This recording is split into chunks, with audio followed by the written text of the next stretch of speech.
Thank you, Mr. Member. Thank you, Mr. Chair and members.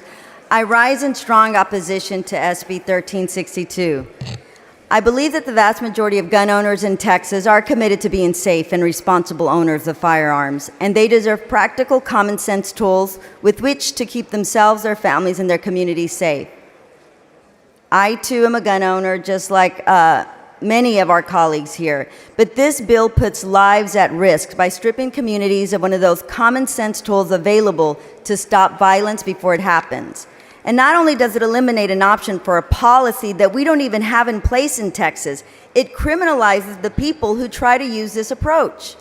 Extreme risk protective orders, or red flag laws, are a civil time-limited way to temporarily separate someone in crisis from their firearms. They are not handed out lightly. They require evidence, they involve a judge, and they save lives. These orders are most often used to intervene in escalating domestic violence situations, to prevent firearm suicides, or to disarm someone making credible threats. And these orders exist because a leading cause of death among pregnant women is being murdered by their intimate partner, most often shot with the firearm. When someone prone to mental health struggles experiences a devastating life event, when a family is desperate for intervention, or when a trusted friend sees a warning sign, ERPOs offer a path to act before the worst-case scenario occurs. We should be expanding access to this tool. Texans understand this. A recent poll from the University of Houston found that 88% of Texans support ERPOs, including 86% of independents and 81% of Republicans. This isn't some bleeding heart liberal policy. It's supported by gun owners, law enforcement officials, and mental health advocates alike.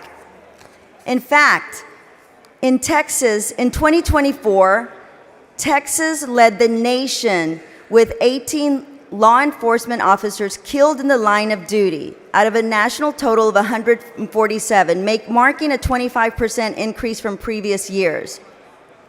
What does this have to do with the ERPOs? Because the dangers officers face responding to domestic disturbance calls has been identified as particularly hazardous.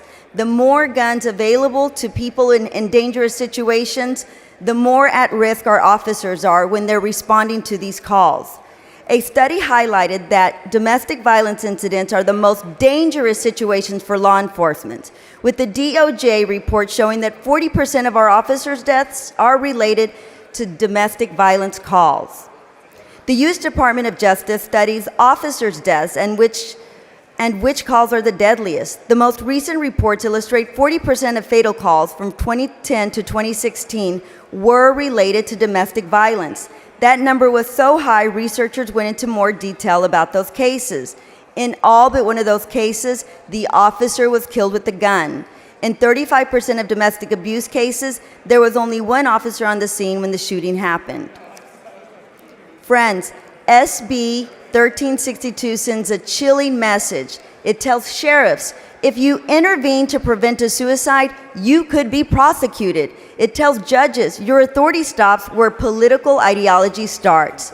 And it tells families, especially those in crisis, that even if you see the warning signs, the state would rather you stay silent. It also rejects cooperation with other states and forfeits federal funds that could support violence prevention, mental health resources, and training for local officers. It's bad policy and it's dangerous, willful negligence. This bill is political posturing dressing up as a constitutional defense with a very real cost measured in human lives. SB 1362 strips away a tool backed by data, supported by law enforcement, and overwhelmingly approved by the public. And it does all this in service of political ideology, not a solution, and not with the vision to help Texas families. I urge you to vote no on SB 1362. Don't criminalize prevention. Don't abandon public safety. Don't continue to put our Texas families, children, teachers at risk. And don't ignore the voices of the people we were here to represent. Thank you so much, and I urge you to vote no on this bill.